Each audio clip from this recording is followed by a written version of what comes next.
Perfect. Okay. All right. Thank you all for joining us today. We are so excited to have Patti Murillo-Casa and Zuli Garcia with us. So before we dive into speaker introductions from Sonia, just wanted to start off by saying that the purpose of the Cancer Screening and Early Detection Workgroup here at the Consortium is to connect and support people who are working to equitably increase the cancer screening and early detection rates across the state. And I think Patti and Zuli exemplify this work through their cervical cancer screening education and health promotion events for Latinx communities across central Iowa, which was first started by Knock and Drop Iowa in December 2023, and we'll learn more about that in a little bit. And as cervical cancer survivors themselves, they show us firsthand the irreplaceable impact of survivor-led screening education, especially this June, since it's National Cancer Survivors Month. So thank you again for joining us. Feel free to drop your name and organizations in the chat, as well as any questions that you may have for Zuli and Patti while they're sharing. And so with that, I will pass it on to Sonia. Thank you, as always, Caroline. First, I have to admit that I have my French R's and my Spanish R's are horrible. So when I do my introductions, they won't sound very pretty. But beautiful name, Patti Murillo-Casa is a 14-year cervical cancer survivor and survivor ambassador. Patti is a retired NYPD police officer, and she resides in New York City with her husband of 24 years, where she is a group fitness instructor, wellness coach, health educator, advocate, and speaker. Zuli Garcia is a cervical cancer survivor, advocate, speaker, and founder of Knock and Drop Iowa, a culturally specific food pantry and nonprofit promoting positive community action by implementing programs that are beneficial to the Latino community. She resides in Des Moines with her husband of 13 years, where she works full-time and in her spare time runs her amazing nonprofit. Thank you, Patti and Zuli, for joining us today. We appreciate it. Thank you. Thank you.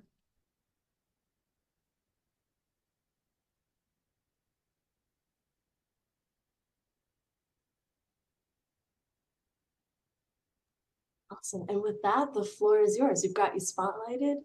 Thank you so much again for being able to share.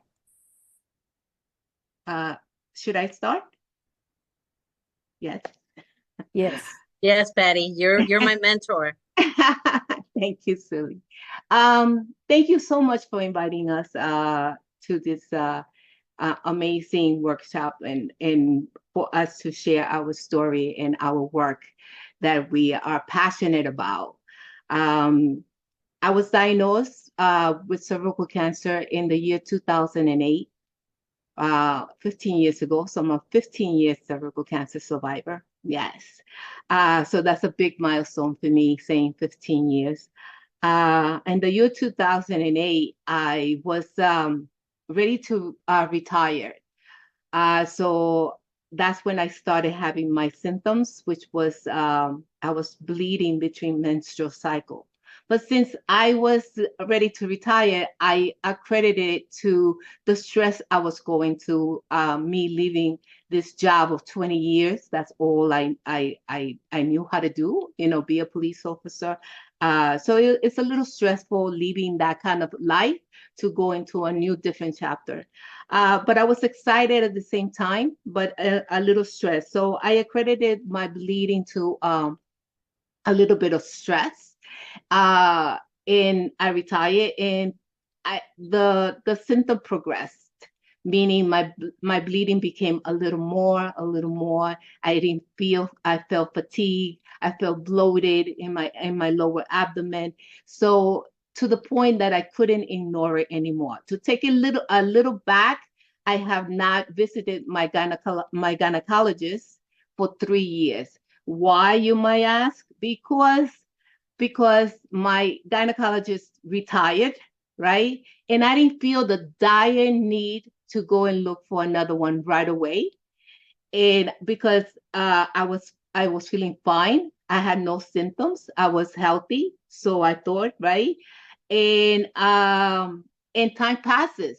right? Because you say, I'll look for somebody next week. Next week comes, next it becomes next week. So we're talking about 3 years later, right?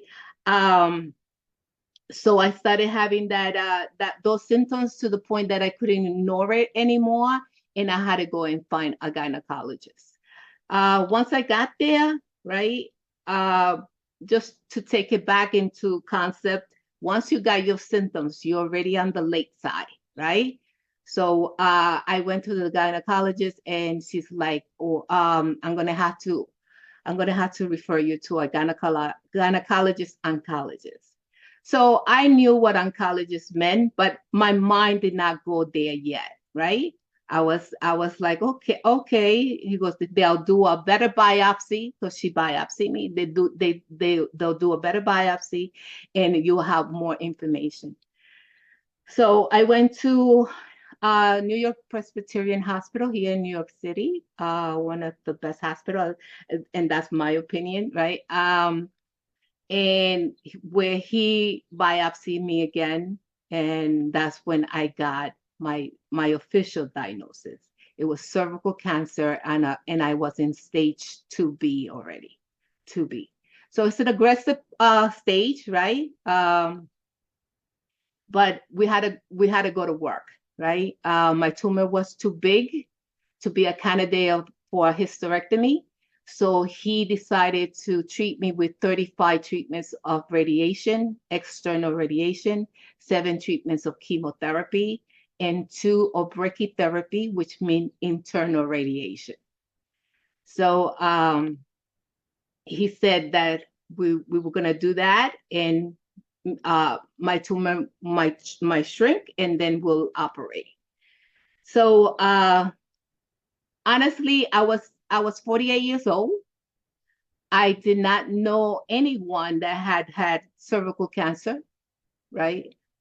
I knew a lot of people that had breast cancer, any other cancer except cervical cancer. So uh, I was, I consider myself a well-rounded person, yet I did not know what cervical cancer was or where it came from. Right when he told me it came from the human papillomavirus, I never heard of the human papillomavirus, and that's when I started to get educated. Right, but unfortunately, cervical cancer comes with a stigma because it's in the genitalia, right? It's inside your vagina. Uh, Especially I'm a Latina, right? We don't talk this tabooish when we come to genitalia. When we talk about vagina, anus, penis, people in our community kind of shrink themselves, into when they hear those words, which they shouldn't because it's part of our body, right? But I was afraid to when he told me it was the human papillomavirus. I was ashamed. It came with shame because I was thinking that, oh my God, at the time I was 10 years married already, and I was afraid that my husband would think that I was unfaithful on in any kind. It comes with the stigma that only promiscuous women get cervical cancer, which is untrue. Is far away from the truth, as you can think of. But you have those beliefs as in our community, the Latina community, right? And I was even afraid or ashamed to tell my family that I had cervical cancer due to sexual transmitted infection, right? So I had to educate myself to educate my family, right? My friends. So, to make sure they know that I wasn't that kind of girl, right? Or whatever. And that, the human papillomavirus is common, right? 80 to 90% of sexually active people will be infected with the human papillomavirus, right? Fortunately, that the majority of people clear the virus, right? But people like me and Zuli don't have that capability in our body, unknown to us, unknown why, but it stays in our body, and that's what creates our diagnosis. But the fact remains that I did not go check myself, right? And and it could have been caught even earlier, or maybe not even gone to a cervical cancer diagnosis. But here I was getting 35 treatments of radiation, 7 treatments of chemo, and 2 of brachytherapy. To make a long story short, I'm not going to say that it was an easy journey. It was one of the difficult journeys I haven't gone through. And I hope that, and this is why I'm making my mission to educate other women, because I don't want them to go through what I went through, right? Or what Sully went through. So at times I wanted to quit, right? But the support of my husband and my family just pushed me right through, right, to the other side.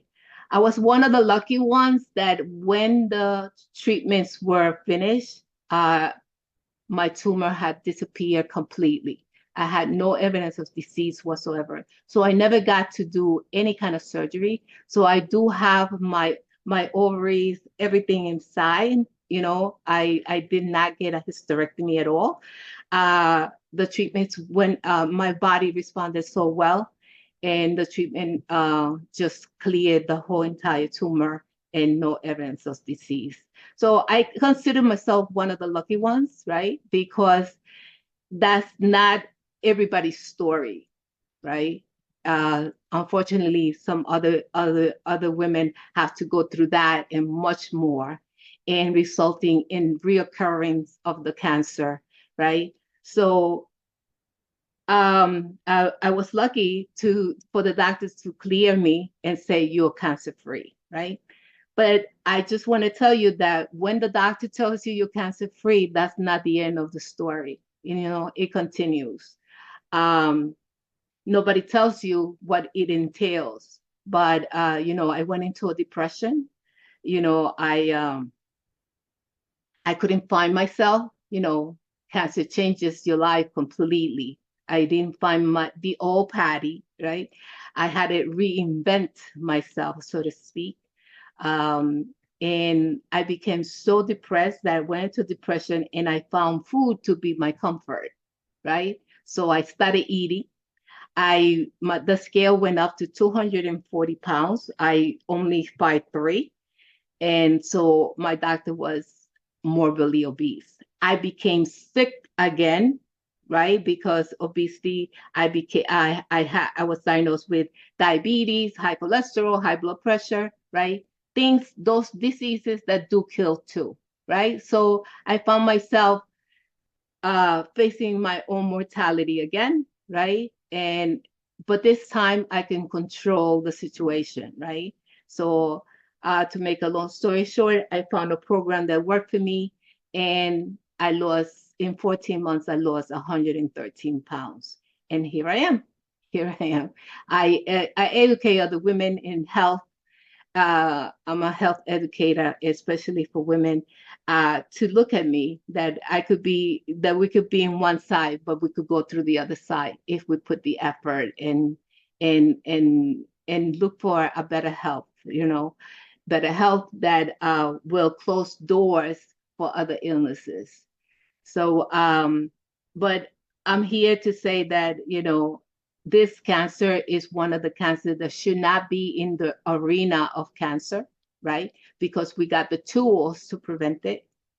And we have a vaccine to even prevent even more, the next generation, right? So, and hoping that my generation will be the last generation with cervical cancer. So, thank you.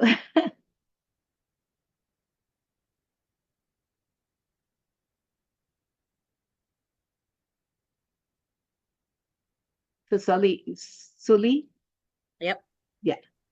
So, hello everyone. My name is Zuli Garcia, and I'm the founder of Knock and Drop Iowa, which is a culturally specific Latino food pantry. As they stated, I work full time. I actually work for the Des Moines Police Department full time, and I do my nonprofit on my own time.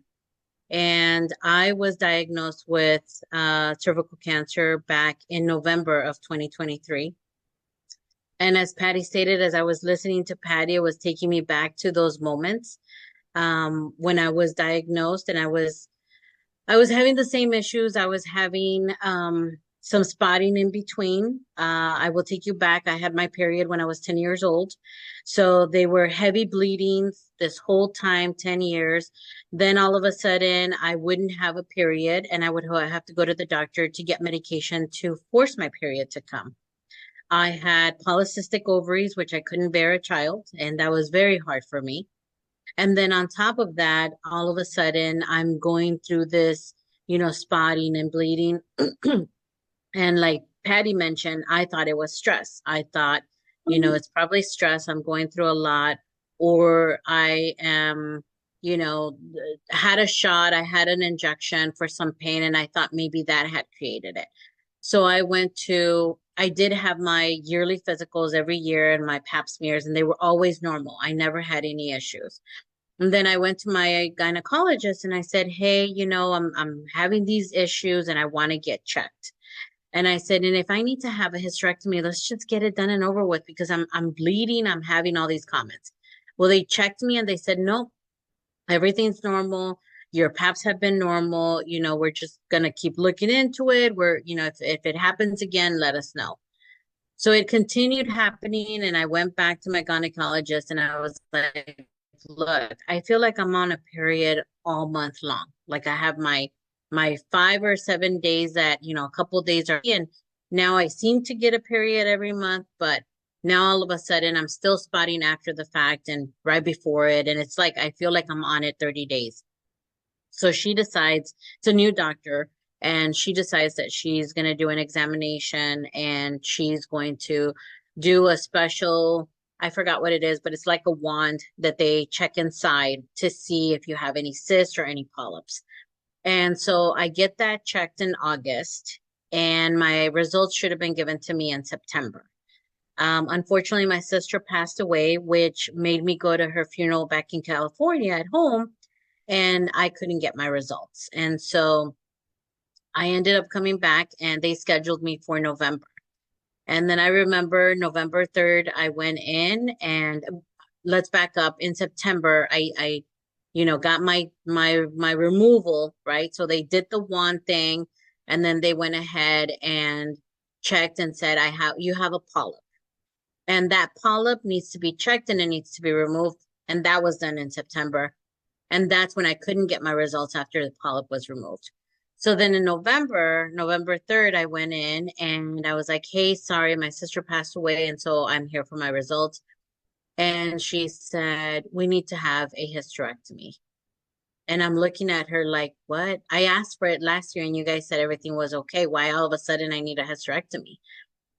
She says, "Because it came back with cancer cells in your polyp." And I'm sorry if I cry, I still go through those moments. Um, and I remember that it was the hardest day of my life. I didn't know what I could do. And as someone that feels that you're strong, I feel like I'm strong and I can do a lot of things. I feel that when you give that type of diagnosis to someone, you should have a therapist. Because I left that doctor's appointment, and like Patty, I had 3 dark days. I remember I text messaged my husband and I said, "I have cancer cells and I don't know what's going to happen." And my husband's calling me nonstop, and I didn't want to answer him because I had to process myself. I didn't know what the next step was, what was going on. They couldn't schedule me for my surgery because the surgery nurse was out. I couldn't tell my dad because, I would hurt my dad after my sister passed away. So how was I going to tell my dad? And I remember that I just got into really dark days where the worst ideas came to mind. And I just kept thinking, what about if I just go to Washington where I can go on my own, where I don't have to be a burden for someone else, where I don't want my husband to have to worry about it. And I had those moments. And at the same time, I had already understood I couldn't have a child. I had already understood that I had spent money for 2 in vitros and 2 artificials and nothing worked. But all of a sudden, my mind was playing tricks on me, telling me, "Oh, yeah, you can't have a kid anymore." It no longer was me saying I was okay with it. It was now that someone else was coming in and telling me, we're going to have a full hysterectomy or a hysterectomy at that moment. And I remember that one of the things she said was, you're at that age where you don't want to have a child anyways. And so, we're just going to have a hysterectomy. And I'm thinking, no, it's not that I didn't want to have a child. It's I couldn't have a child. There's a difference. And so a lot of things came to my mind and I felt like, it was just not a good moment for me. I was not in a good space.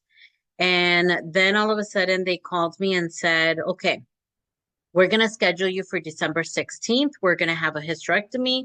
The doctor feels good about it, blah, blah, blah. I'm like, okay, so that gives me enough time to talk to my dad and explain to him what's going on and prepare myself.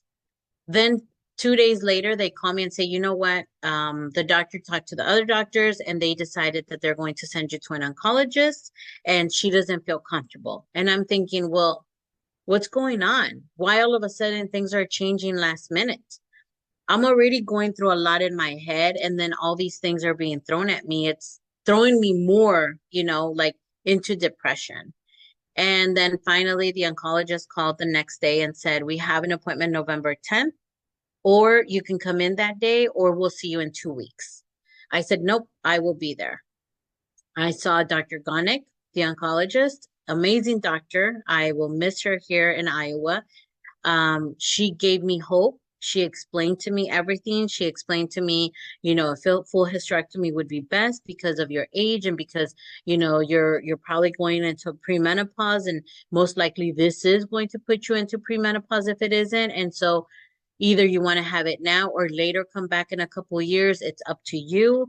And she gave me a lot of explanation. It gave me more peace of mind. And I remember I came out of that doctor's appointment thinking, okay, I have hope. And I reached out to local health departments that I work with my nonprofit. Hello, Elizabeth. I know you're online. Elizabeth is one of them that supports Knock and Drop by providing vaccine information, HPV. She'll send one of her interns to our events. Angelica with Polk County Health Department. I reached out to her and I said, okay, I want to do an event. I want to educate Latinas. I want to educate women. I want to educate them and explain to them because I don't want them to go through what I went through. And after looking into it, I could have been saved without having to go through all of this if someone would have just explained to me an HPV vaccine. And like Patti, you feel you have that education and you have that background and you feel strong. But at that moment, it really breaks you into little tiny pieces that you feel you can't be put together again. And I remember Angelica said, okay, we're going to look into it, Zuli. And they found Patti. And Patti has been my mentor since then. She has taught me how to speak, how to explain, because my first story, Patti will tell you, I was very nervous. I didn't know, how I could explain to people what I went through because in the Latino community or in a lot of communities of color, you're looked at as, were you messing around? Is that how you got it? Like, why would you get that? And so the fact that you have to be open and explaining to people, but at the end of the day, you're saving someone's life. Because I was lucky and privileged that I know the language, I have insurance, and I could get it done, right? And I can ask the questions. But looking at the community that has a language barrier, doesn't have insurance, and may not have a status is scary. Since I started these cervical cancer chats on December 14th with Patti, we have reached over 200 women. Over 30 some women have gotten checked with Polk County Health Department. And we want to go out for the whole state of Iowa. And Patty's going to know the state of Iowa through Zoom if I have to take her with me. Because she has so much education, although I am going and I was accepted for the Women of Color in Ohio in July, and I hope to learn more and advocate more. I still need Patti because Patti is that person that has 14 years experience. I'm just in since December, and although yes, I know that people are like, Zuli, but you've made a change, but we need a bigger change. Two women came to me because they couldn't get a hysterectomy. They got diagnosed with cervical cancer, and because of their status or because they didn't have insurance, nothing could be done. They were told, sorry, there's nothing that we can do for you. But we were able to help them with partnerships, being able to be sent people somewhere else. And that's where people need to understand, like, we need to be human.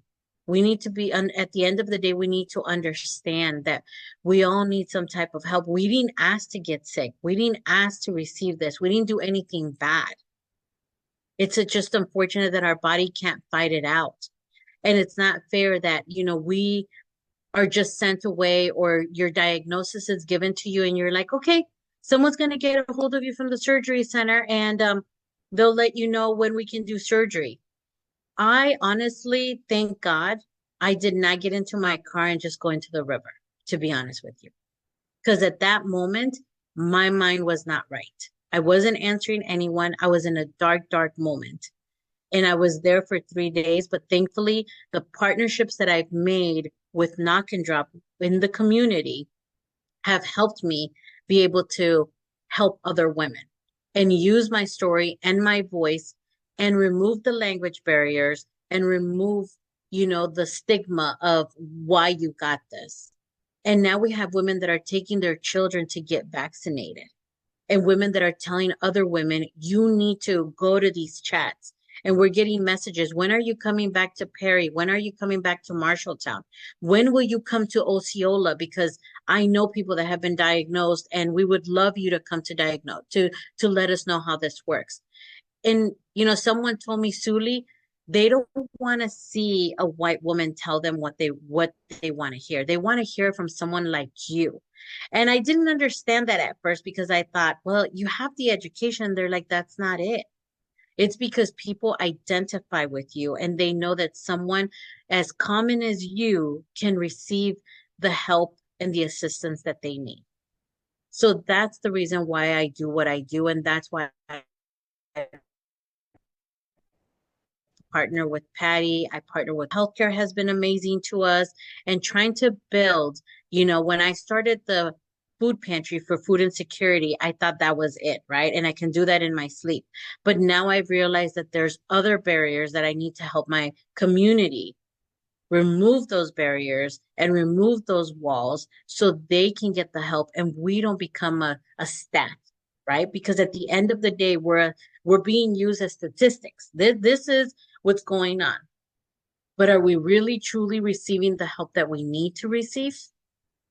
And out of all of this, that's what I want. I don't get paid, and I don't care to get paid.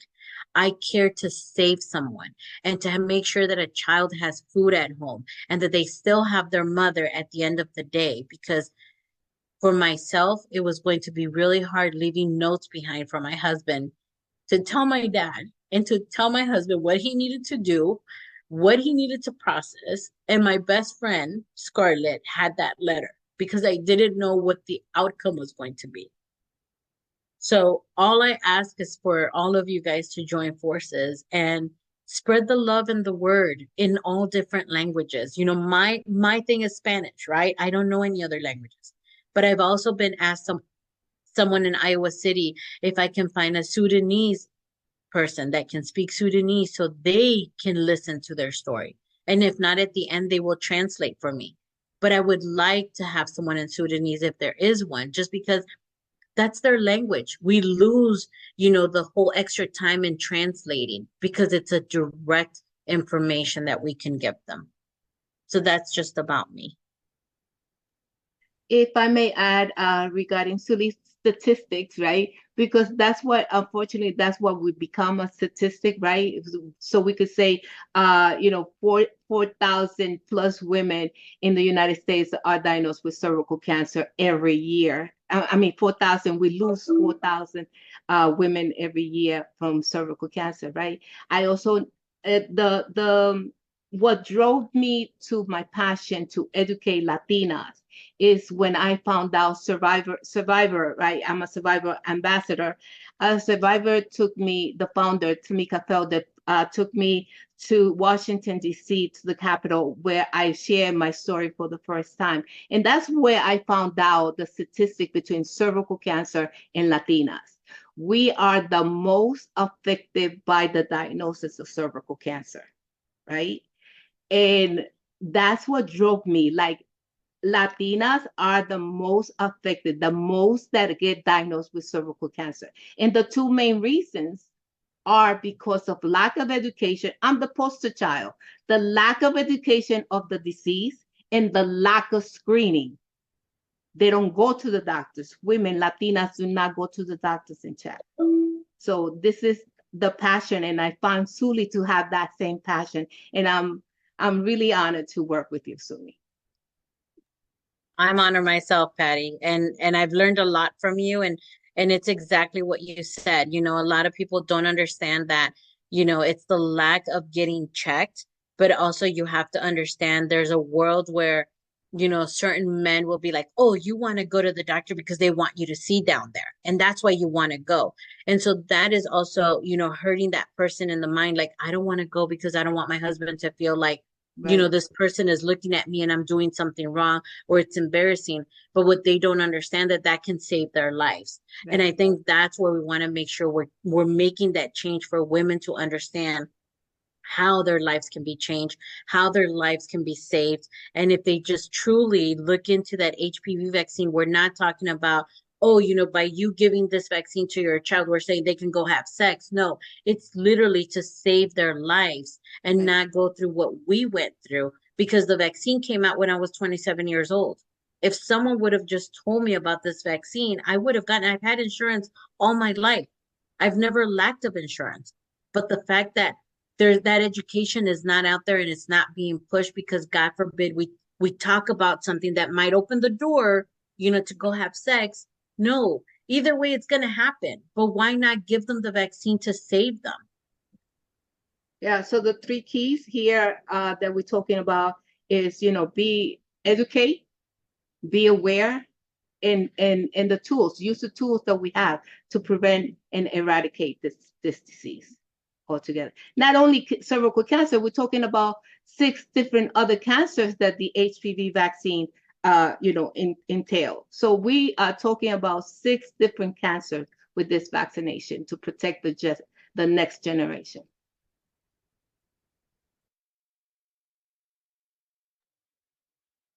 Thank you both so much. Yes, yeah, we'll open up to questions, and I'll turn off the spotlight so you can see everyone.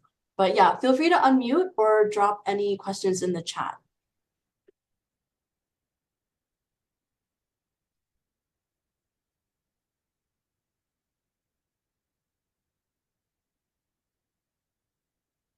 I can start. Sorry, I'm having issues with my camera, but thank you both so much for sharing your story. I know it's hard to do that, and I appreciate that. I can spend all day doing compliments of you, Zuli, you know that. But I also wanted to ask both of you, and you kind of led me to this, Patty, with your last comment of other cancers and not just women that HPV vaccine can help prevent. Do you have recommendations? Further recommendations on how to continue to reach others with preventing cervical cancer, of course, with HPV, but also with reaching males as well, to you know, encourage the prevention of the other cancers that HPV vaccine can help prevent.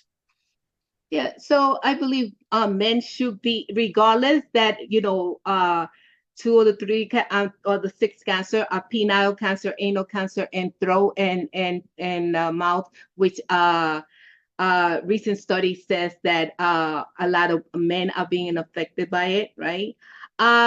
They should be supporting the women also, right? Because this is also, you know, the other cancers of vagina, cervical cancer, you know, I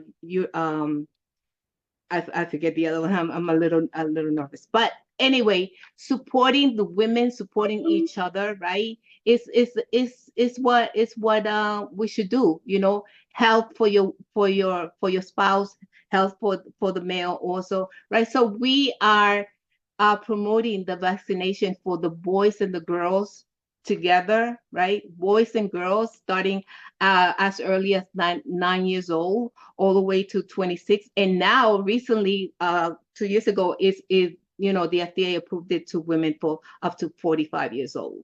So you have to speak to your doctor after that, right? But 9 to 26, right there, you are protecting those kids from those 6 different cancers.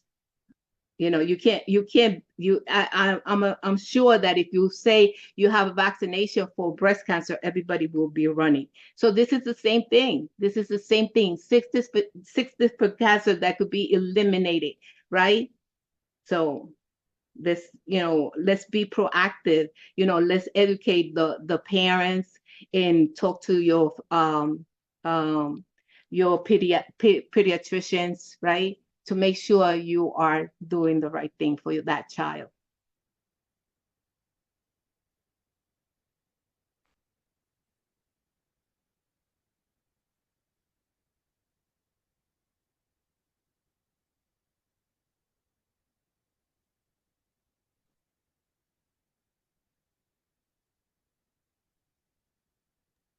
I can jump in with a question while everyone's thinking.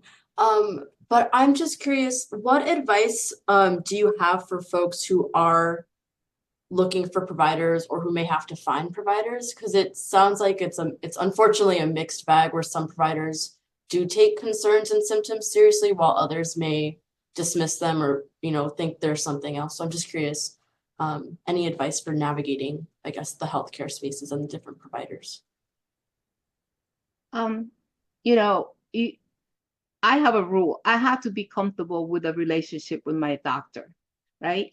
If he's not giving me the information I need, if he's not, not paying attention to what I'm saying, I'm leaving the doctor, right? That's why we have many doctors. I have to be comfortable feeling that he cares, that he knows what he's saying to me, that he's guiding me in the right direction, right? And you have to be an advocate for yourself, really have to. You're as a police officer, I follow my gut, right? So it's right there. It tells you the doctor is not being caring, and that this is why we have thousands of doctors, right? I definitely agree with that. Advocating for yourself is definitely huge. Like, if you don't feel comfortable and you feel that something is still wrong, keep going. I missed the part because I'm nervous, but I missed the part that 2 years ago I dealt with 6 UTIs back to back. So every 2 weeks I was having a UTI, and I had only had 2 UTIs in my whole lifetime. And all of a sudden, every 2 weeks, I was getting it. And that's when I realized something's wrong here. So that's when I started going to the urgent care, the gynecologist, and that's when I was spotting and I was doing all that stuff. And I told them, I was like, something's wrong with me and someone needs to figure it out. Like, I have insurance, I have everything. Why aren't you listening to me? And that's when they started like doing all the extra tests and started figuring out months later that something was wrong with me, right? But it truly is advocating and not taking no for an answer. I have someone that works in the healthcare system, and she's told me, she goes, if you go to a doctor and you tell your doctor, and they say, well, what's your pain? And you say, well, it was a 10 and now it's a 5. They're like, oh, okay, we'll let it write it out.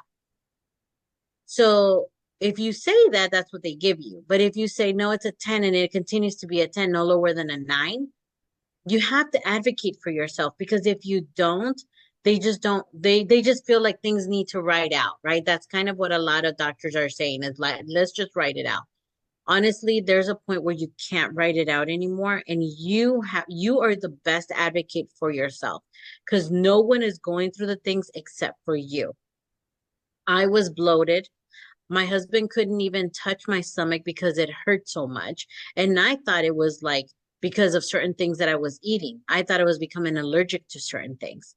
Now, I mean, I've lost some weight. I wish I could have lost more, but I've lost some weight. I'm no longer bloated. I'm no longer going through those uncomfortable moments, right? but it took a long time for me to accept that I no longer have anything, because that also plays a mind game on you. Are you truly a woman because you no longer have your parts in there? It's like there's a lot of things. And I did go to a mental health care provider, and I had to talk to someone because I felt like it was playing a lot of tricks on me.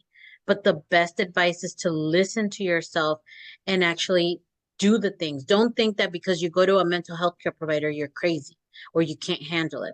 Because as strong as I am, and I do feel like a strong woman that can do with a lot of things and deal with a lot of things, I had to look for help.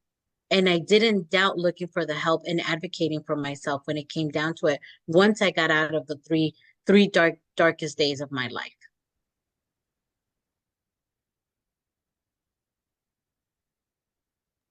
Thank you. Yeah, I think we're seeing more and more like the importance of mental health support for folks going through this, and not just physical, treatments and things like that. So thank you. I have a list of questions, but I'll keep my mouth shut. Does anyone else have any questions? Please feel free to unmute or drop it in the chat.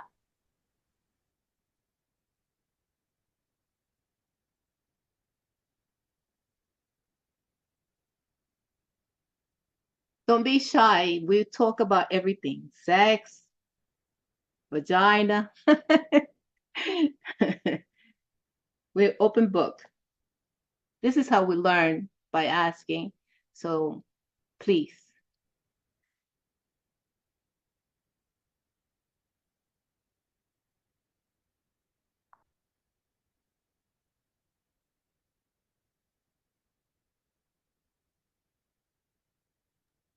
I'll jump in with one. When you're doing your Pláticas con Patti sessions, do you show folks like diagrams, or do you show them what a pap smear looks like, or is it focused more on just like HPV vaccines?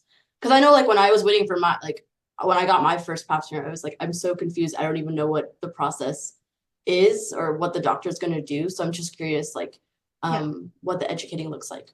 Sure. Through the years, I have learned a little more, right? I have presentations where women do not even know what their cervix is.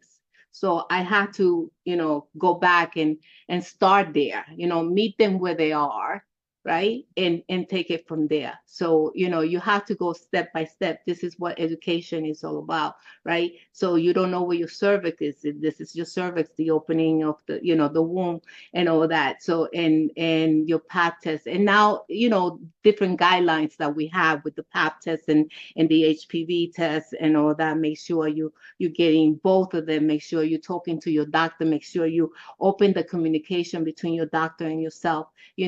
Any kind of doubt, this is the chance where your doctor can clear all your doubts or answer all your questions and stuff like that. Yeah, do I show them, how they do the pap, how they do the HPV test, which is the same as the pap, with the swab. So, I meet them where they are, and I educate them that way. So for us, with the partners that I've created, for example, Polk County Health Department comes in and talks a little bit more about that stuff. What I do is more using my voice and the fact that people know me and know who I am and what I do. People come and they want to hear the story, but then I bring in the experts, right?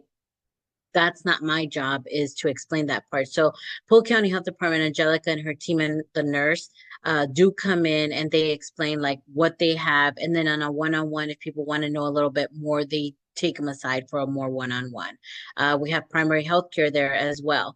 Primary healthcare also provides appointments right there on the spot. If someone says, you know what, I haven't had a checkup for over 2-3 years, they're like, can I get checked? And they've done appointments right there on the spot, which is really nice.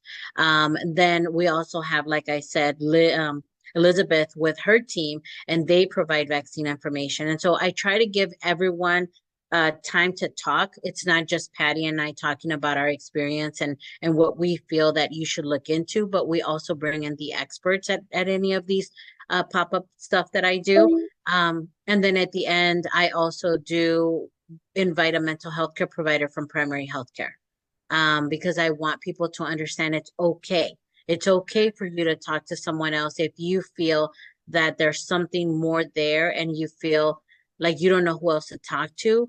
Go ahead and feel it's okay that you can. And so that mental health care provider will give out their information. But if someone wants to talk right there and then, they'll talk to them as well.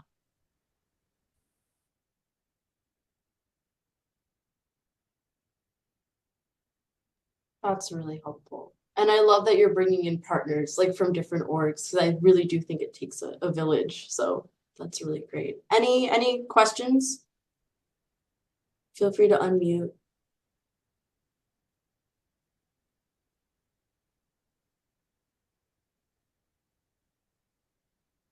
I know some of you are out in some different areas, rural areas, and I will be reaching out to some of you. Send me an email, put my email out there because I'm waiting on something and I'm hoping that we get it and then we'll be able to go out to more different rural areas than just Perry and Marshalltown. And hopefully when that happens, I would love to talk to the people in your community. And at the end of the day, if it needs to be in English, we're willing to do it in English as well. Sometimes hearing it from an actual person that went through it, it really opens a mind perspective for someone else to understand. I just put my email on the chat so you can copy it from there. It really makes people understand that it can happen to all of us and that we need to get checked and be proactive instead of later on, saying I didn't get checked 2 years ago and now it's been 3 years. And now if I could have saved my life or I could have saved from all this, because it is overwhelming. It is.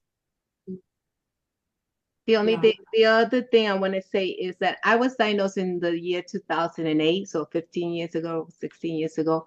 We didn't have the resources that we have now, right? So let's use the resources. I didn't have no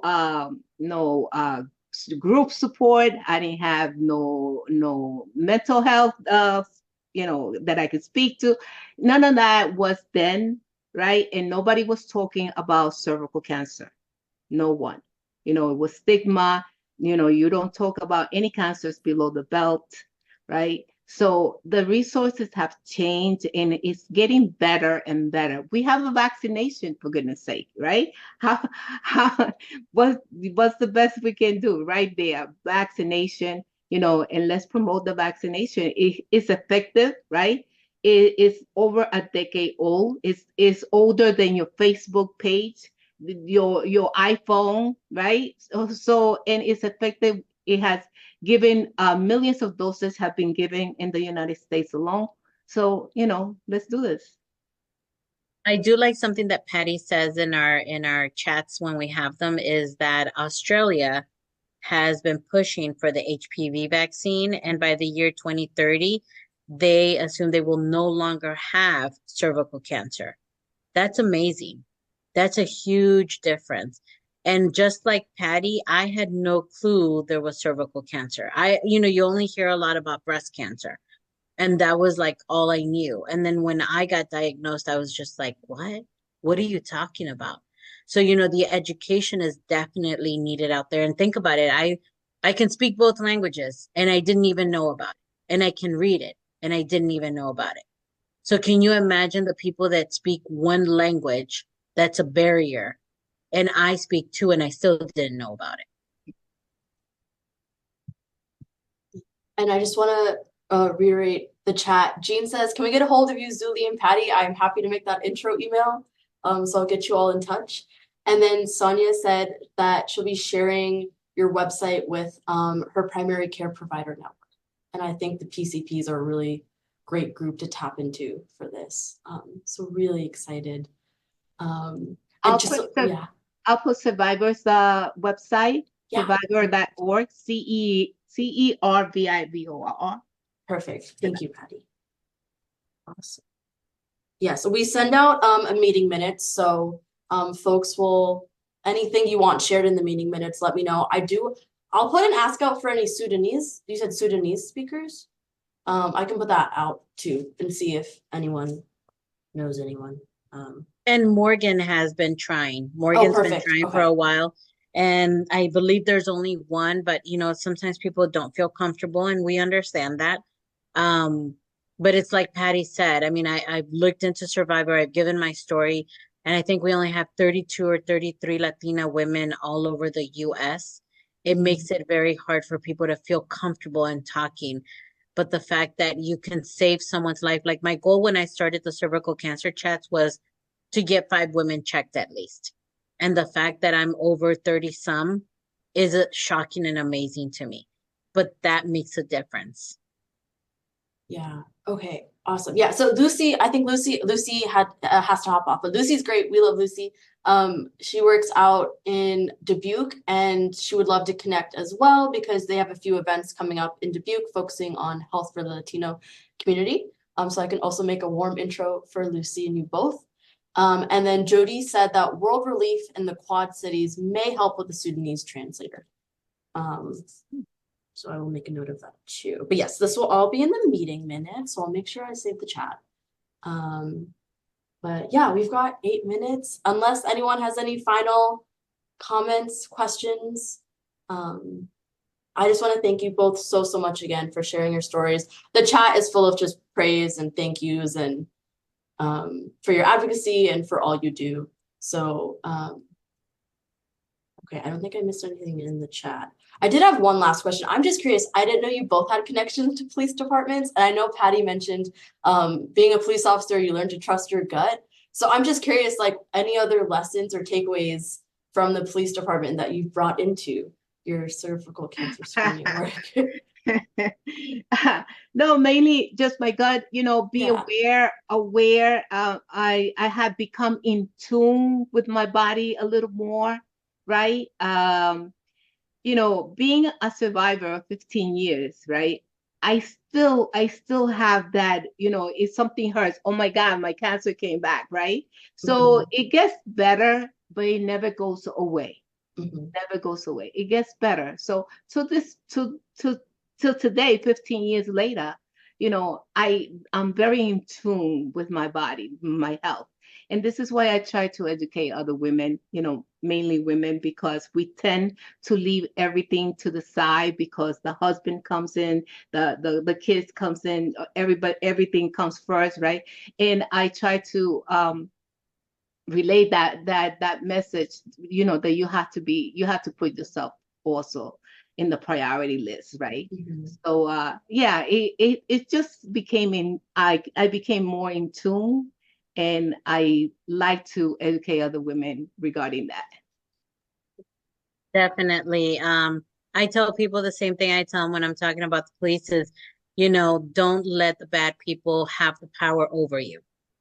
And that's the same thing, for your health. Like when you're sick and you're letting, the sickness take over you, it just brings you more down, right? And so that is one way of looking at things. But I also, do agree with Patty. I think it's intuition. I think it's something that you love working there because I do. I love my job and it just comes with it. I wanted to be an attorney or I wanted to be a police officer. Neither of those worked because I didn't continue, but I feel that I'm making a difference where I'm at. And I love the fact that I can help people there, but I can also help people outside. And, they're very supportive in what I do. And the food pantry grew and now it's getting other resources that are in need. So that is always the huge help that we want out there. Thank you both so much again. A virtual round of applause. I know folks have cameras. People jumped off. I know it's late in the day, but thank you so much. Oh yes, yeah, perfect. Okay, amazing. Well, with that, consortium updates are light. The summit's coming up on October 15th. You'll get more information about that. And with that, I hope everyone enjoys the rest of their Monday. Thank you so much again, Patty Thank and you. Zuli. And I'll be making warm Thank you. introductions to everyone on the call soon. Thank you So so much. Thank you. appreciate Have you a good both. one. Thank you, Patty. Bye. Bye-bye.